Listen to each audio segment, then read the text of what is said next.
Hey guys, आप सभी लोगों का स्वागत है क्यूरेटिव योगा का एक नए फ्रेश और कमाल एपिसोड में। नमस्कार दोस्तों, मैं हूं मंत्रीप और आप देख रहे हैं क्यूरेटिव योगा। तो चलिए नया कुछ देखते हैं, नया कुछ सीखते हैं। दोस्तों, अब आ गया है वो टाइम जिस टाइम का हम सब इंतज़ार कर रहे थे कई महीनों से। कल यानी 8 दिसंबर है यूजीसी नेट एग्ज़ाम, हम सबका ड्रीम एग्जामिनेशन योग के पेपर कल होने वाले हैं। तो बस अभी चल रहा है last time preparation, the rush hours we can say, this is the rush hours we can say guides.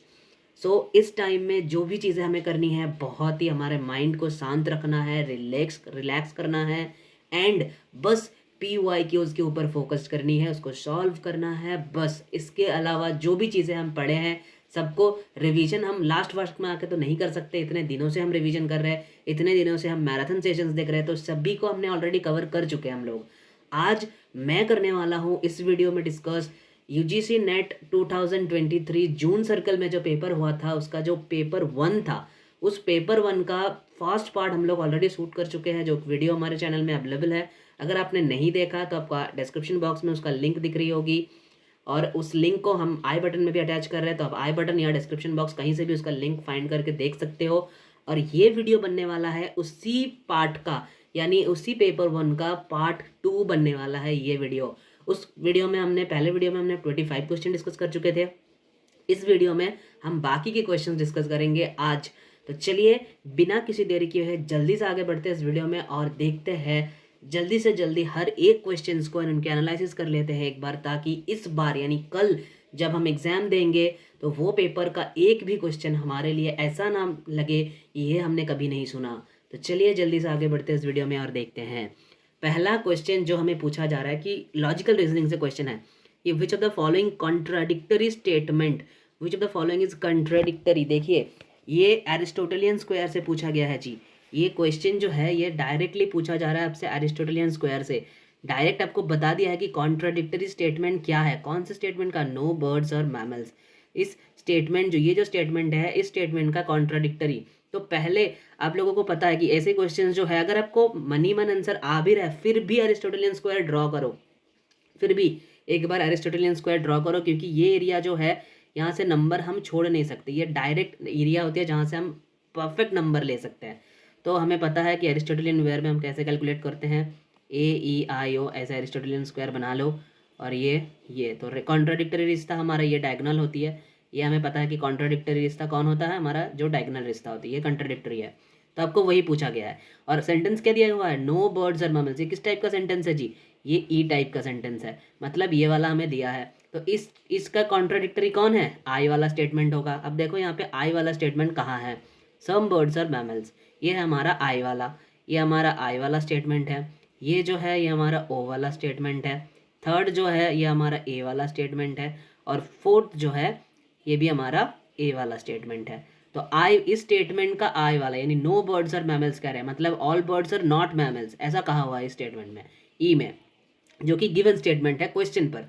तो आंसर क्या हो जाएगा, some birds are mammals, some birds are mammals, ये हो जाएगा हमारा आई वाला स्टेटमेंट। तो इसका कॉन्ट्राडिक्टरी हो गया ई, यानी ऑप्शन 2 हमारा करेक्ट आंसर बन जाएगा इसी के साथ। ठीक है, आ गया यह चीज़ें समझ में। चलो अब जल्दी से आगे बढ़ते हैं। अगर किन्हीं को एरिस्टोटेलियन स्क्वायर का सॉल्यूशन कैसे करते हैं, एरिस्टोटेलियन स्क्वायर कैसे की जाती है, ये अगर किन्हीं को अब तक नहीं पता है तो एरिस्टोटेलियन स्क्वायर का भी वीडियो हमने ऑलरेडी बना चुका है, हमारे चैनल में अवेलेबल है। अगर आपको नहीं पता कैसे सॉल्व करते हैं तो आई बटन से या तो फिर डिस्क्रिप्शन बॉक्स, दोनों जगह पर हम लिंक डाल रहे हैं, आप वहाँ से जाके देख सकते हो इस वीडियो को भी। ठीक है, कि कैसे एरिस्टोटेलियन स्क्वायर को सॉल्व करते हैं। तो इसका आंसर हो गया 2। चलो अब आगे बढ़ते हैं। नेक्स्ट क्वेश्चन क्या कह रहा है, नेक्स्ट क्वेश्चन कह रहा है कि अ 30 decibel increase in noise pollution level represents, एक नॉइज पॉल्यूशन को 30 डेसिबल बढ़ा दिया गया है, 30 डेसिबल इंक्रीज कर दिया गया है, 30 डेसिबल जो है इंक्रीज कर दिया गया है नॉइज पॉल्यूशन को। ये क्या रिप्रेजेंट करेगा, क्या ये रिप्रेजेंट करेगा 30 fold increase of sound intensity, 100 fold increase of sound intensity, या फिर 1000 fold increase of sound intensity, या फिर 15 fold increase of sound intensity. देखो अगर हम इसको 10 डेसिबल बढ़ाते, अगर हम इसको 10 डेसिबल बढ़ाते तो हमारा इंक्रीज होता 10 फोल्ड, 10 डेसिबल बढ़ाता तो साउंड इंटेंसिटी इंक्रीज होता 10 फोल्ड। अगर हम इसको 10 डेसिबल बढ़ाते तो 10 साउंड फोल्ड इंक्रीज होता। ठीक है, फिर अगर हम इसको 20 डेसिबल बढ़ा देता, अगर हम इसको 20 डेसिबल बढ़ाता तो हमारा 100 फोल्ड इंक्रीज होता। लेकिन क्वेश्चन में क्या दिया गया है, क्वेश्चन में दिया गया है कि 30 डेसिबल बढ़ाना है, इसका मतलब है 1000 फोल्ड इंक्रीज होता है। इस टेबल को याद रख लो।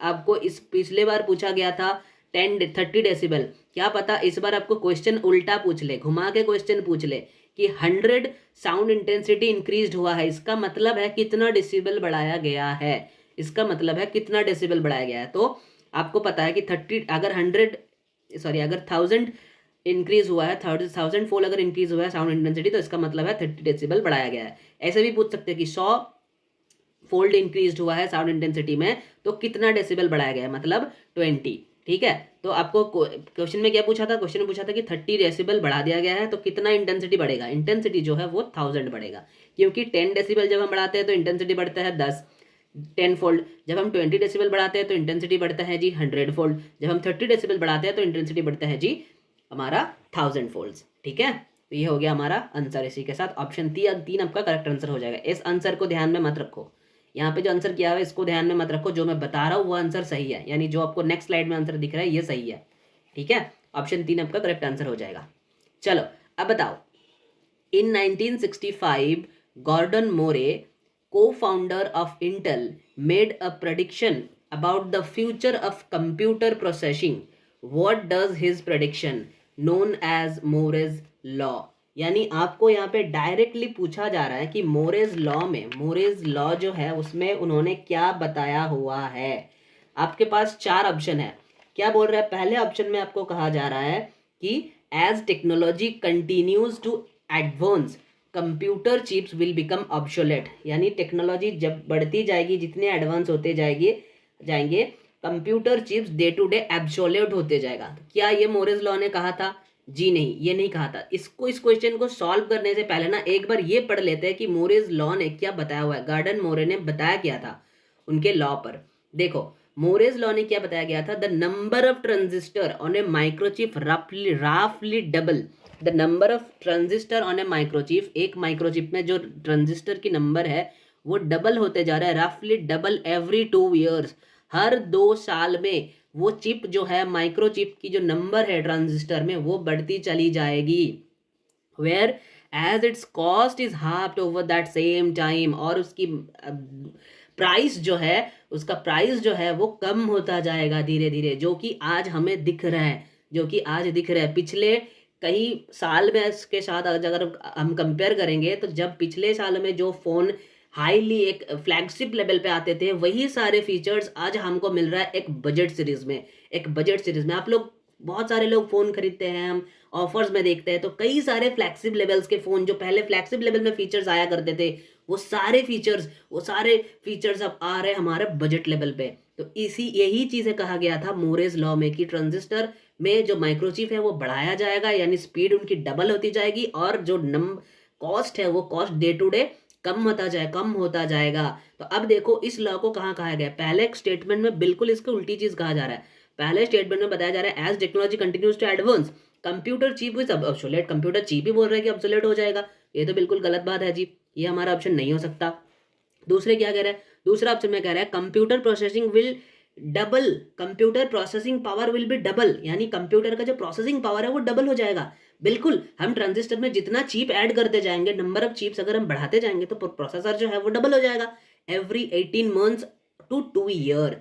बिल्कुल यही बात जो मोरेज लॉ में कहा गया था, यही चीजें जो मोरेज लॉ ने कहा गया था, जो जिनको हमने अभी अभी पढ़ा है कि the number of transistor on a microchip रफली डबल होता जाएगा, जिसके कारण जो पावर है, जो प्रोसेसिंग पावर है वो बढ़ती चली जाएगी। whereas its cost is half, और इनका हाफ कम होता जाएगा कितने सालों में, एवरी 2 ईयर्स में, 18 months to 2 years, 18 months to 2 years इन्होंने ऐसा बताया था।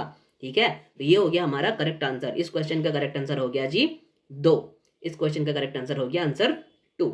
चलो अब आगे बढ़ते हैं, नेक्स्ट क्वेश्चन को देखते हैं। नेक्स्ट क्वेश्चन पे क्या बताया जा रहा है, नेक्स्ट क्वेश्चन पे बताया जा रहा है जी which of the following characteristics of qualitative interview, qualitative interview पूछा है, क्वालिटेटिव, क्वांटिटेटिव नहीं है। पहला ऑप्शन क्या है, ए इट इज लेस स्ट्रक्चर्ड, ये तो हम सभी को पता है जी, क्वालिटेटिव जो है वो लेस स्ट्रक्चर्ड होते हैं, एंड जो क्वांटिटेटिव होते हैं वो ज़्यादा स्ट्रक्चर्ड वेयर में होते हैं, वो मोर स्ट्रक्चर्ड वे में होते हैं। तो ये तो बिल्कुल हमारा सही बात है ए, मतलब ए जहाँ पे नहीं है वो हमारा ऑप्शन नहीं होगा। चलो इसको काट दो, इसको भी काट दो, ये दोनों ऑप्शन हमने काट दिया क्योंकि यहाँ पे ए है नहीं। फिर क्या कह रहा है, it reflects researchers concern, it reflects researchers concern, ये जो हमारा क्वालिटेटिव रिसर्च है ये रिसर्चर्स की जो कंसर्न है इससे रिफ्लेक्ट करते हैं, इसे रिफ्लेक्ट, ये रिसर्चर की कंसर्न्स को रिफ्लेक्ट करते हैं क्वालिटेटिव इंटरव्यू। जी नहीं, क्वालिटेटिव इंटरव्यू जो है वो रिसर्चर की कंसर्न को थोड़ी ना वो रिफ्लेक्ट करते हैं। क्या बात कर रहे हो सर, ये थोड़ी रिसर्चर की कंसर्न को रिफ्लेक्ट करते हैं, बिल्कुल नहीं करते, ये इसका फीचर्स है ही नहीं, मतलब बी इसमें होगा ही नहीं, ये क्वांटिटेटिव रिसर्च की फीचर्स बताई जा रही है। फिर आपको सी में क्या कह रहा है, सी कह रहे हैं कि this interview is allowed to rumble.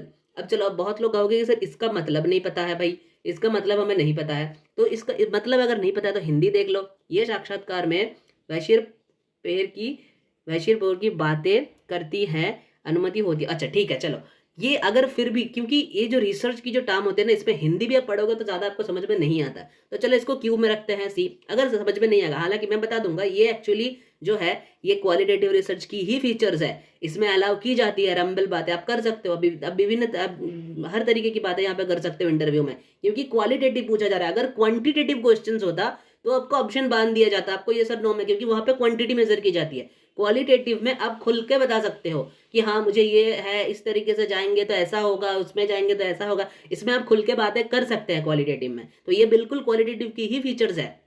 लेकिन एग्जाम हॉल में अगर आपको नहीं पता फिर भी आप क्यू में रख सकते हो इसको, फिर आगे पढ़ो। इसीलिए मैं कहता हूँ हर बार की आप पढ़ लो, सारे ऑप्शन को पढ़ लो। देखो डी में क्या कह रहा है, डी में कह रहा है the interview has standardize question. जी बिल्कुल नहीं, स्टैंडर्डाइज क्वेश्चन जो होती है वो क्वांटिटेटिव का होता है भाई, वो क्वांटिटेटिव का क्वालिटी होती है, आपको क्वालिटेटिव पूछा गया, मतलब ये हमारा ऑप्शन है ही नहीं, मतलब डी भी नहीं होगा। अब देखो इन दोनों में डी कहीं पे है, नहीं है। चलो अब पढ़ो ई, अब पढ़ लो ई, अब बी तो हमने पहले एलिमिनेट कर दिया, तो बी को एलिमिनेट करते ये क्वेश्चन एलिमिनेट हो जाता है, तो हमारा ऑप्शन तो ऑलरेडी ए सी ई हो गया, मतलब सी हमारा ऑप्शन है, ए सी ई ये हमारा ऑप्शन हो जाएगा। ई को अगर पढ़ लो तो ये आपको क्या कह रहा है, it's is flexible in approach. बिल्कुल जी, जो क्वालिटेटिव होती है यही फ्लेक्सिबल अप्रोच होती है, इस अप्रोच में कई सारे फ्लेक्सिबिलिटी है जो कि क्वांटिटेटिव में नहीं होती है, क्योंकि यहाँ पे एक रिसर्चर ये सब्जेक्टिव वे में प्रेजेंट कर सकते हैं, रिसर्चर अपने आप की जो कंसर्न है, आपका जो व्यू है उसको सब्जेक्टिव वे में प्रेजेंट कर सकता है रिसर्चर इन ये केस ऑफ क्वालिटेटिव रिसर्च में। और क्वालिटेटिव इंटरव्यू में भी ये कई फ्लेक्सिबल अप्रोच होती है, क्वालिटेटिव अप्रोच जो है ये फ्लेक्सिबल अप्रोच है, क्वांटिटेटिव अप्रोच जो है ये स्ट्रक्चर्ड वे है, ये स्ट्रक्चर्ड वे है, यहाँ पे जो क्वेश्चंस की जाती है वो स्टैंडर्डाइज क्वेश्चन होती है, ठीक है। तो मतलब आपका आंसर हो जाता है ए सी एंड ई, यानी 4 नंबर आपका करेक्ट आंसर बन जाता है। अगर ऑप्शन नहीं पता, एक ऑप्शन पढ़ के आपको लग रहा है कि ये समझ में नहीं आ रहा, तो चलो आगे बढ़ो, दूसरा ऑप्शन को पढ़ो, देखना कि ऐसे जब क्वेश्चन होते हैं ना तो कहीं दो को ढूंढ लो कि ये मैं 100% कन्फर्म हूँ, जैसे ए हम 100% कन्फर्म है और ई हम 100% कन्फर्म है, तो देखो ना ए और ई एक साथ कहाँ है, 1 नंबर पे नहीं है, 2 नंबर पे नहीं है, 3 में भी नहीं है तो 4 में ही, तो सी अगर हमें नहीं भी पता तो भी आंसर मिल गया, ए और ई तो कन्फर्म है ना हम। तो पहले सारे ऑप्शंस को पढ़ो और ढूंढो कि कौन आप कन्फर्म हो, किसमें आप 100% कन्फर्म हो, कौन सा ऑप्शन की ये होगा ही होगा, क्वेश्चन के हिसाब से यही ऑप्शन है करेक्ट, ठीक है। तो उस ऑप्शन को ढूंढो, फिर मैच कर लो यहाँ के साथ। अगर आपको सही तीनों ऑप्शन नहीं भी पता तो भी आप आंसर सही करके आओगे इस टेक्निक को यूज करके। POIQ करने का मतलब यही होता है कि आपको क्वेश्चन सॉल्व करने का तरीका भी आना चाहिए, सिर्फ पढ़ लिए हैं क्वेश्चन कॉमन आया तो सॉल्व कर दिया है, नहीं आया तो नहीं किया है, ये तो बच्चों वाली चीज़ है ना। ये तो जब आप ग्रेजुएशन में होते हो, HS में होते हो, मैट्रिक में होते हो, तब ये सारी चीज़ें करते हो। लेकिन अब UGC नेट देने आए हो, यहाँ पे सारे क्वेश्चन आपको कॉमन नहीं आ सकते हैं। अगर सारे क्वेश्चन कॉमन आ गया तो हो गया, आप तो काम तमाम करके आ जाओगे एग्जामिनर का। उनको तो लगेगा भाई इनको क्वेश्चन मिल गया था पहले से। यहाँ पे ऐसा नहीं होता, यहाँ पे टेक्निक काम आते हैं, टेक्निक जानना बहुत जरूरी होता है सॉल्व करने का, ठीक है। ये हो गया हमारा आंसर, इसका सही आंसर है 4। चलो आंसर 4 इसका करेक्ट आंसर हो गया। अब बोलो next question, one of the characteristics of probability sampling. देखो प्रोबेबिलिटी सैम्पलिंग का कैरेक्टरिस्टिक्स पूछा जा रहा है, डायरेक्ट क्वेश्चन पूछा है, सीधा साधा क्वेश्चन है, बिल्कुल गलत होने की कोई चांस नहीं है इसको, ये एकदम हलवा क्वेश्चन है। ये सारे क्वेश्चन जो है बस यहाँ पे आपको गलती नहीं करनी है, इस क्वेश्चन में गलती नहीं करनी है। जो घुमाया हुआ क्वेश्चन है वो तो काफी लोग गलत करेंगे, वहां पर थोड़ा दिमाग लगाओ। ये जो क्वेश्चन है जो हमने पढ़ा है बस उसको फोकस करके आंसर दे दो। One of the characteristics of probability sampling, probability sampling का कैरेक्टरिस्टिक क्या है? पॉपुलेशन बायस बिल्कुल भी नहीं, सैम्पलिंग बायस बिल्कुल भी नहीं, रैंडम सिलेक्शन, जी हाँ रैंडम सिलेक्शन प्रोबेबिलिटी सैम्पलिंग का होता है कैरेक्टरिस्टिक्स। रैंडम सिलेक्शन तो होगी हमारा आंसर 3 करेक्ट।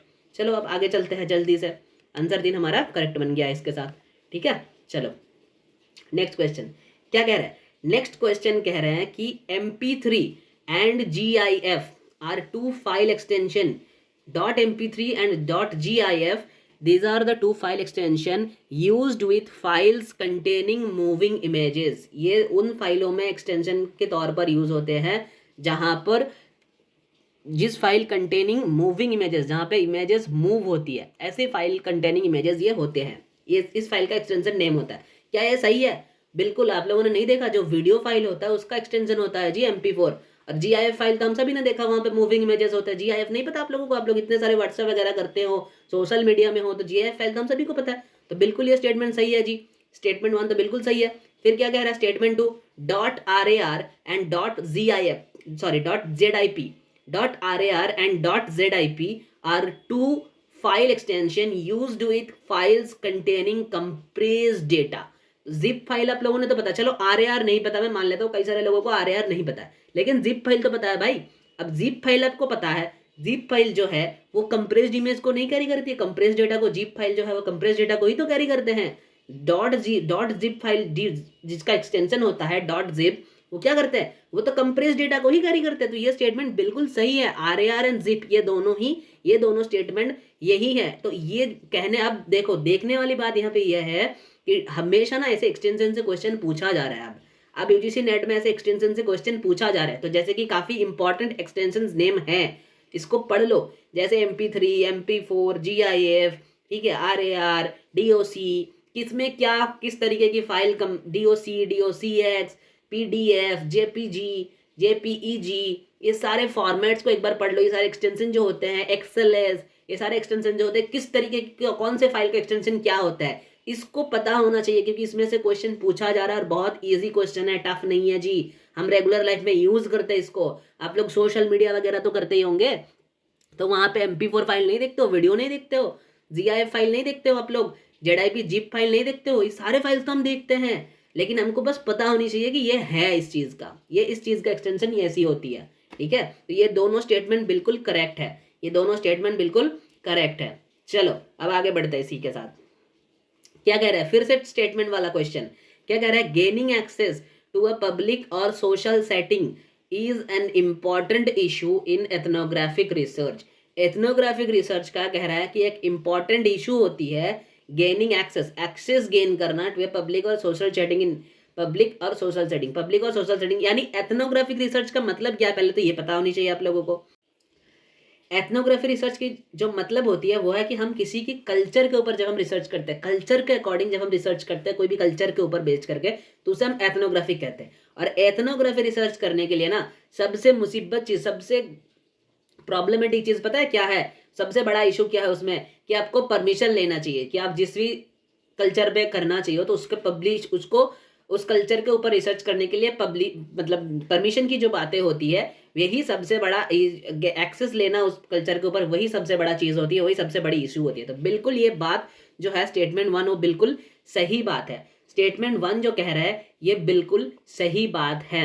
फिर क्या कह रहा है, फिर कह रहा है कि there is no distinction between overt and covert ethnography in terms of access and participation. ये बिल्कुल जरा सर झूठ बात है, जरा सर गलत है। ये कैसे, मैं बताता हूं, देखो क्या बोला जा रहा है आपको, आपको कह रहा है कि there is no distinction between overt and covert ethnography. Overt and covert क्या होता है, ओवर्ट एंड कोवर्ट ये दो एथनोग्राफी का दो टाइप है।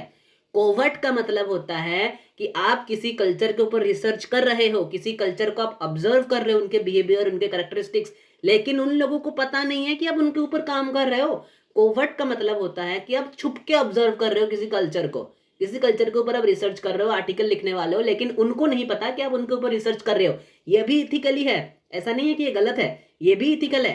कोवर्ट आप कर सकते हो, कोवर्ट रिसर्च भी आप कर सकते हो, आपको परमिशन लेना पड़ेगा, लेकिन जिनको ऑब्जर्व करोगे उनको नहीं पता कि आप उनके ऊपर ऑब्जर्वेशन कर रहे हो, या आप उन लोगों को ऑब्जर्व कर रहे हो, आप दूर से, कोवर्ट मतलब छुप के ऑब्जर्वेशन करोगे, इसको कहते हैं कोवर्ट। और ओवर्ट का मतलब होता है कि जब उन लोगों को पता है कि आप उनको ऑब्जर्व करने के लिए आए हो, आप उनके कल्चर के बारे में रिसर्च कर रहे हो, फिर भी वो आपको अलाउ कर रहे हैं उनके साथ रहने के लिए, उनके साथ घुमाने के लिए, उनको आपके आप लोग रह रहे हो उनके साथ, आप एज ए रिसर्चर उनके साथ रह रहे हो, घूम रहे हो, उनके ऑब्जर्व कर रहे हो, उनके ऊपर आर्टिकल लिख रहे हो। ये हो गया ओवर्ट। ओवर्ट का मतलब जो अब जिनको आप ऑब्जर्व कर रहे हो उनको पता है, और कोवर्ट का मतलब है जिनको आप ऑब्जर्व कर रहे हो उनको नहीं पता कि उनको आप ऑब्जर्व कर रहे हो, उनके ऊपर आप रिसर्च कर रहे हो, आप छुप के काम कर रहे हो, इसका मतलब होता है कोवर्ट। तो ये दोनों बिल्कुल डिफरेंट तरीका है। और आपको स्टेटमेंट में क्या बताया गया, आपको स्टेटमेंट में बताया गया कि देयर इज नो डिस्टिंक्शन, इसमें कोई डिफरेंशिएट है ही नहीं, कोई डिफरेंट है नहीं, दोनों सेम है। ऐसा है क्या, बिल्कुल भी नहीं है, जरा सर गलत स्टेटमेंट है। तो पहला स्टेटमेंट आपका ट्रू है, दूसरा स्टेटमेंट आपका फॉल्स हो गया। चलो, पहला स्टेटमेंट ट्रू, दूसरा स्टेटमेंट फॉल्स हो गया। अगर कोवर्ट ओवर्ट आप लोगों को नहीं पता, अभी भी समझ में नहीं आया, तो कोवर्ट ओवर्ट पूरा एथनोग्राफी के ऊपर हमने, अगर एथनोग्राफी आप कुछ डिटेल में नहीं पढ़े हो तो एथनोग्राफी पढ़ लो, क्योंकि पिछले बार 2 क्वेश्चन डायरेक्टली एथनोग्राफिक रिसर्च से पूछा गया था। डायरेक्टली एथनोग्राफिक रिसर्च एंड हर एक टाइप ऑफ रिसर्च, इन दोनों की वीडियो मैं डाल रहा हूँ, लिंक डिस्क्रिप्शन बॉक्स में भी दे रहा हूँ, और इन दोनों वीडियोस का लिंक मैं दे रहा हूँ आई बटन में। आप जाके ये वीडियोस को चेक करो, अगर नहीं देखा है तो देख लो एक बार, क्योंकि ये सारे बहुत इंपॉर्टेंट टॉपिक है, बहुत बहुत बहुत इंपॉर्टेंट कंसेप्ट है ये वीडियोस अगर नहीं पता, ये कंसेप्ट अगर नहीं पता, तो आप क्या पता आपका से 2-4 नंबर छूट जाएगा जिस नेट में। 2-4 नंबर पेपर 1 में चले जाना, 2-4 क्वेश्चन चला जाना, मतलब 2 क्वेश्चन मतलब 4 नंबर, 4 क्वेश्चन मतलब 8 नंबर आप गवा बैठोगे एग्जाम हॉल में। ये सारे एरियाज को आपको कवर करनी ही है, ये सारे एरियाज नहीं छोड़नी है नंबर, क्योंकि यही सारे है जो आपका नेट क्लियर करवाएगा, यही सारे एरिया है जो आपका नेट क्लियर करवाएगा, जेआरएफ क्लियर करवाएगा। ठीक है, चलो आगे बढ़ते हैं। आंसर 3 इसके साथ इसका करेक्ट आंसर हो गया। अब चलो आगे चलते हैं। अब क्या कह रहा है, both wifi and Bluetooth offer wireless communication between devices. बिल्कुल सही बात है। चलो क्या कह रहा है, ब्लूटूथ इज यूजफुल व्हेन, अच्छा बोल रहा है कि ब्लूटूथ कब यूजफुल है, तीनों कंडीशन बताया हुआ है। एक बोल रहा है कि ट्रांसफरिंग डेटा बिटवीन 2 और more devices which are less than 30 meters apart. बिल्कुल सही बात है, जो लेस देन 30 मीटर्स का है, बिल्कुल सही बात है। The speed of data transmission is not critical, बिल्कुल ब्लूटूथ का जो स्पीड ऑफ डेटा ट्रांसमिशन है ये इट्स नॉट क्रिटिकल। फिर क्या कह रहा है, using high bandwidth application for example sending music files for a mobile phone to a handset. कितनी चालाकी से आपको ब्रैकेट के अंदर ये बातें लिखी है, कितनी चालाकी के साथ। ये बातें देखकर आपको लगेगा कि बिल्कुल ये तो हैं। फॉर एग्जांपल ब्लूटूथ, तो ब्लूटूथ के यूज़ करके हम तो करते हैं, म्यूज़िक को सेंड करते हैं मोबाइल फ़ोन से लेकर किसी हैंडसेट पे, मतलब कोई मोबाइल फ़ोन से किसी और फ़ोन पे, कोई लैपटॉप से फ़ोन पे, तो हम तो ऐसा करते हैं। लेकिन बड़ी चालाकी के साथ ये एग्जाम्पल लिखा गया है, बड़ी चालाकी के साथ, क्योंकि ये एग्जाम्पल देख के आपको लगेगा ये सही है और आप इसको भी सही आंसर मानोगे, आप इसको भी टिक करके ही आओगे, आपको लगेगा ABC तीनों करेक्ट है। लेकिन देखो ब्लूटूथ ये काम करते हैं, मैं मानता हूँ ब्लूटूथ ये काम करता है जी, ब्लूटूथ ये काम ज़रूर करते हैं, लेकिन यहाँ पे एक ट्विस्ट है। पता है वो ट्विस्ट क्या है, देखो ब्लूटूथ ये काम तो करते हैं तो हम सभी को पता है, लेकिन ब्लूटूथ जो बैंडविड्थ को यूज़ करते हैं वो हाई बैंडविड्थ नहीं है, ब्लूटूथ लो बैंडविड्थ को यूज़ करते हैं जी। ब्लूटूथ में लो बैंडविड्थ यूज़ होती है, हाई बैंडविड्थ जो है ये वाईफाई की कैरेक्टरिस्टिक्स है। हाई बैंडविड्थ जो है ये वाईफाई का कैरेक्टरिस्टिक है, हाई बैंडविड्थ ब्लूटूथ नहीं यूज करते हैं, इसीलिए आपको क्वेश्चन में पहले लिख दिया है यूजिंग हाई बैंडविड्थ एप्लीकेशंस। फिर बोला जा रहा है एग्जांपल, एग्जांपल देख के आपको लगेगा हाँ, जिनको हाई बैंडविड्थ लो बैंडविड्थ नहीं पता उनको एग्जांपल देख के लगेगा हाँ भाई ये सही है, और आप आंसर करके आ जाओगे। ये बिल्कुल ऐसे चालाकी के साथ क्वेश्चन बनाया जाता है, इस तरीके से आपके दिमाग को हिट की जाती है एग्जाम में। इसीलिए कहता हूँ कि दिमाग को शांत रखो, आराम से एग्जाम दो, दिमाग को शांत रखो। ऐसे जल्दबाजी करोगे एग्जाम्पल पढ़ के आंसर सही करके आ जाओगे, आंसर गलत हो जाएगा। ठीक है, तो इसका आंसर आपका हो जाएगा A and B, not C is not correct answer. Bluetooth जो है ये हाई बैंडविड्थ को यूज़ नहीं करती है जी, ये लो बैंडविड्थ को यूज़ करते हैं। ब्लूटूथ जो है वो लो बैंडविड्थ को यूज़ करते हैं। ठीक है, चलो अब इसके साथ आगे बढ़ते हैं नेक्स्ट क्वेश्चन की ओर। देखते हैं क्या कह रहा है, in explicit long term memory bits of information may be stored and interrelated in terms of propositional network। क्या कह रहा है, इन एक्सप्लिसिट मेमोरी, एक्सप्लिसिट और इम्प्लिसिट दोनों ही लॉन्ग टर्म मेमोरी की पार्ट होती है। ठीक है, तो क्या कह रहा है, in explicit long term memory bits of information में be stored and interrelated, bits of information में be stored and interrelated in terms of propositional network. बिल्कुल ये बात सही है, कोई गलत नहीं है इस बात में, ये बात बिल्कुल सही है। फिर क्या कह रहा है, implicit memory, implicit long term memory, statement 2 में इम्प्लिसिट लॉन्ग टर्म मेमोरी जो है, these are out of awareness memories that can't affect thinking and behaviour. बड़ी चालाकी के साथ पहले ये जो दूसरा स्टेटमेंट है, यहाँ तक स्टेटमेंट देखो, implicit long term memories are out of awareness memory. यहाँ तक बात सही है, यहाँ तक बात सही है। यहाँ पे ये अगर आपको ऐसा लिखता कि implicit long term memories are out of awareness memory that can, ये कांट के जगह अगर कैन लिख देता तो ये स्टेटमेंट सही हो जाता। लेकिन इन्होंने क्या कहा, ये बिल्कुल ये आउट ऑफ अवेयरनेस है, ये अनकॉन्शियस मेमोरी है, ये अनकॉन्शियस पार्ट है, अनकॉन्शियस में ही मेमोरी होती है, बिल्कुल आउट ऑफ अवेयरनेस मेमोरीज है। यहाँ तक जो बच्चा यहाँ तक पढ़ के आंसर कर देगा उसको लगेगा दोनों स्टेटमेंट सही है। पहला तो है ही सही, यहाँ तक पढ़ लेगा, दूसरा भी आपको लगेगा सही है। इसको अच्छे से पढ़ो, इसको, ये डेंजरस वर्ड कांट, ये नॉट लगाया हुआ है, ये जो हमारा थिंकिंग एंड बिहेवियर है इसको इफेक्ट करते हैं जी।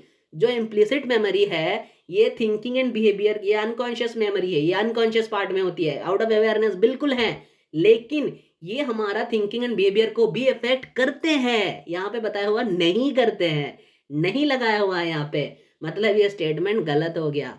Statement 1 is correct but statement 2 is incorrect. हो गया answer, 1 is correct and statement 2 is incorrect. ठीक है, चलो आगे बढ़े नेक्स्ट क्वेश्चन पर। चलो नेक्स्ट क्वेश्चन पे आगे बढ़ते हैं। क्या कह रहा है, a teacher divided the students of A class into 4 small group. एक टीचर है जो अपने स्टूडेंट को 4 स्मॉल ग्रुप में बांट दिया है, ठीक है। And each group 3 students are present. हर एक ग्रुप में 3-3 करके स्टूडेंट है। They have to complete a project in online mode. उन स्टूडेंट को एक प्रोजेक्ट कंप्लीट करनी है ऑनलाइन मोड पे, by adding all the related material. उन ऑनलाइन मोड पे उनको सारे मटेरियल ऐड करनी है। चारों ग्रुप है, चारों ग्रुप के जो स्टूडेंट है, चारों ग्रुप में 3-3 स्टूडेंट है, मतलब टोटल 12 स्टूडेंट्स को एक साथ एक ही प्रोजेक्ट में काम करने के लिए कह रहा है, वो भी ऑनलाइन पर। और उनको सारे लोगों को डेटा ऐड करना है, मटेरियल ऐड करना है, ठीक है। तो इनके लिए बताया जा रहा है कौन से टूल, इन चारों टूल्स में से कौन सा टूल वो लोग यूज करेंगे, कौन ज्यादा अप्रोप्रिएट है, कौन सा टूल है जो ज़्यादा अप्रोप्रिएट है इन केस में। क्या है, पहला ऑप्शन है पैडलेट, दूसरा है कैमरा, कैमरा तो किसी काम का नहीं है आपको पता है, क्विज कोई काम का नहीं है, स्क्रीन कस्टमाइजिंग, स्क्रीन कस्टमाइज करके क्या करेगा। स्क्रीन कस्टमाइजिंग का मतलब होता है कि मेरा स्क्रीन, जैसे अगर मैंने अभी स्क्रीन रिकॉर्ड कर रहा हूँ, ठीक है, जैसा मैं अभी स्क्रीन रिकॉर्ड कर रहा हूँ, आप लोग मेरा स्क्रीन देख पाओगे, लेकिन मैं स्क्रीन में लिख रहा हूँ, आप लोग लिख पाओगे क्या, नहीं लिख पाओगे। तो स्क्रीन कस्टमाइजिंग करने का कोई मतलब नहीं होता। जैसे हम पढ़ाते हैं जब ऑनलाइन पे, तो हम क्या करते हैं, हमारा स्क्रीन को शेयर कर देते हैं, मैं वहाँ पे ड्रॉ कर सकता हूँ, लिख सकता हूँ, आप लोग लिख सकते हो क्या, आप लोग नहीं लिख सकते हो, तो स्क्रीन कस्टमाइजिंग भी नहीं होगा। तो मतलब बचा कौन, पैडलेट, पैडलेट हो जाएगा। पैडलेट क्या है, चलिए इसके बारे में एक बार पढ़ लेते हैं। पैडलेट जो है, it's an online bulletin board, ये एक ऑनलाइन बुलेटिन बोर्ड है पैडलेट। यहाँ पे क्या होता है कि सारे स्टूडेंट टीचर एक साथ एक ही पेज पर काम कर सकते हैं, डेटा ऐड कर सकते हैं, डेटा डिलीट कर सकते हैं, जिनको हमने एक्सेस प्रोवाइड कर दिया, तो आप सभी लोगों ने वहाँ पे आके आप लोग काम कर सकते हो, एक्सेस, आप उनको कुछ भी एडिट कर सकते हो, उस पेज में डेटा ऐड कर सकते हो, उस पेज में आके डेटा डिलीट कर सकते हो उस पेज से, ठीक है। तो वही चीज़ें तो बताया गया था कि एक प्रोजेक्ट है जिनको सब में सबको काम करनी है, एक ही ऑनलाइन, इसीलिए तो ऑनलाइन मोड कह दिया, ऑनलाइन पे आके सबको काम करनी है, उसी पेज के अंदर डेटा ऐड भी करना है, डिलीट भी करना है, सब कुछ करना है। तो इसके लिए सबसे यूजफुल टूल जो है वो पैडलेट हो जाएगा। अगर आपको पैडलेट के बारे में नहीं भी पता होता फिर भी ये क्वेश्चन सही होना चाहिए। क्यों, क्योंकि कैमरा जो है ये किसी काम का नहीं है, क्विज जो है वो भी नहीं है, स्क्रीन कस्टमाइजिंग आपको दिख सकता है सारे लोगों को, लेकिन काम नहीं कर सकते हो। प्रोजेक्ट करने के लिए स्क्रीन कस्टमाइजिंग यूजेबल नहीं है, क्योंकि आप सभी लोगों को ऐड भी तो करना है कुछ। स्क्रीन कस्टमाइजिंग में आप लोग देख सकते हो लेकिन काम नहीं कर सकते, ठीक है। चलो हो गया, आपका आंसर 1 सही हो गया। चलो अब चलते हैं नेक्स्ट क्वेश्चन पर। नेक्स्ट क्वेश्चन क्या कह रहा है, national skill qualification framework. National skill qualification framework जो है is a competency based framework related to, ये किस चीज के साथ रिलेटेड है ये फ्रेमवर्क, ये फ्रेमवर्क जो है ये नॉलेज स्किल एंड एप्टीट्यूड के साथ है। ये बड़ी चालाकी के साथ यहाँ पे नॉलेज स्किल एंड एटीट्यूड लिखा गया है पहले ऑप्शन में। आप जल्दबाजी के चक्कर में हम पढ़ेंगे पहला ऑप्शन नॉलेज स्किल एप्टीट्यूड, बाद का हम पढ़ेंगे ही नहीं, एटीट्यूड पढ़ के आंसर करके आ जाएंगे, लेकिन एटीट्यूड को गलती से आप लोग एप्टीट्यूड मानोगे वहाँ पे, क्योंकि ये सारी चीज़ें आप लोगों ने पढ़ी होगी। नॉलेज स्किल क्वालिफिकेशन फ्रेमवर्क जो है NSQF, ये किसके साथ रिलेटेड है, ये किस चीज़ का फ्रेमवर्क है। तो यहाँ पे जो 3 मेन मुद्दा है वो है knowledge skill and aptitude, not attitude, aptitude होता है नॉट एटीट्यूड, ठीक है। तो हो गया हमारा 3 करेक्ट आंसर हो गया इसके साथ। चलो आगे बढ़ते हैं नेक्स्ट क्वेश्चन पर, देखते हैं नेक्स्ट क्वेश्चन क्या कह रहे हैं हमें। नेक्स्ट क्वेश्चन हमें कह, in case of nuclear energy, in case of nuclear energy the objective of enrichment process. Enrichment process का मतलब क्या होता है, एनरिचमेंट प्रोसेस का मतलब ही ये होता है कि यूरेनियम जो भी कंसेंट्रेशन है उस कंसेंट्रेशन, मतलब जो भी कंसेंट्रेशन, जो भी फ्लूइड कंसेंट्रेशन आपके पास है, उस कंसेंट्रेशन में आपको यूरेनियम 235 ऐड करना है। यूरेनियम 235 का अमाउंट जो है वो बढ़ाना है इस कंसेंट्रेशन में। इसका ही मतलब होता है एनरिचमेंट। एनरिचमेंट एक प्रोसेस है। ये पीपल एंड एनवायरनमेंट से पूछा गया है क्वेश्चन। पीपल एनवायरनमेंट से ये क्वेश्चन पूछा गया है, ठीक है।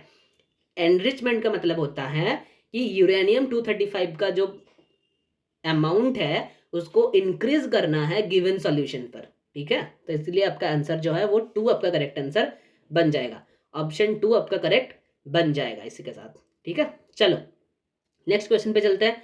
नेक्स्ट क्वेश्चन क्या कह रहा है? नेक्स्ट कह रहा है which of the following activities has contributed maximum to global warming. पहला ऑप्शन है इंडस्ट्रियल प्रोसेस, दूसरा है डिफॉरेस्टेशन, तीसरा है एग्रीकल्चर, चौथा है fossil fuel combustion. Fossil fuel combustion. देखो डिफॉरेस्टेशन आपको लगेगा, डिफॉरेस्टेशन होता है जी, डिफॉरेस्टेशन में भी ग्लोबल वार्मिंग होता है, लेकिन सबसे ज्यादा इन चारों में जो सबसे ज्यादा मैक्सिमम कंट्रीब्यूट करते हैं ग्लोबल वार्मिंग में, वो डिफॉरेस्टेशन नहीं है, वो है fossil fuel combustion.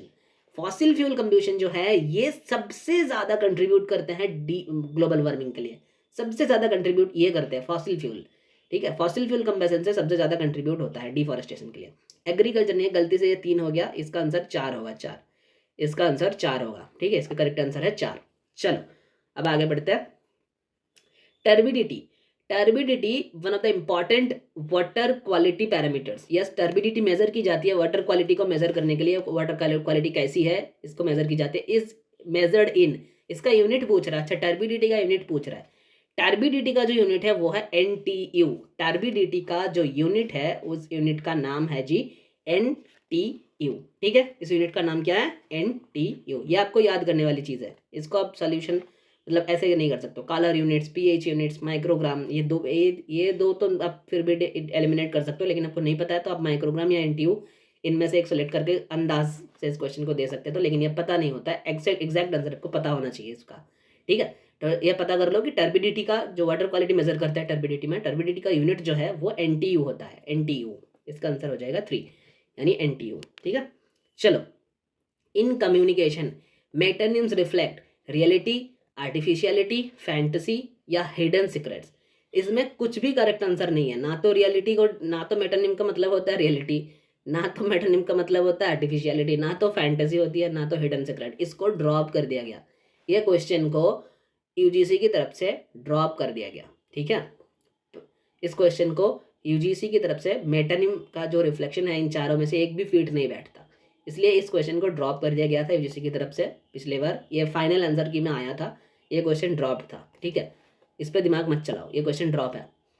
Which of the following factor must be taken into account in quantitative research. Quantitative पूछा है, क्वांटिटेटिव। मेजरमेंट बिल्कुल क्वांटिटेटिव का कैरेक्टरिस्टिक है। कॉजालिटी बिल्कुल क्वांटिटेटिव का ही कैरेक्टरिस्टिक है जी। रेप्लिकेशन बिल्कुल क्वांटिटेटिव का है।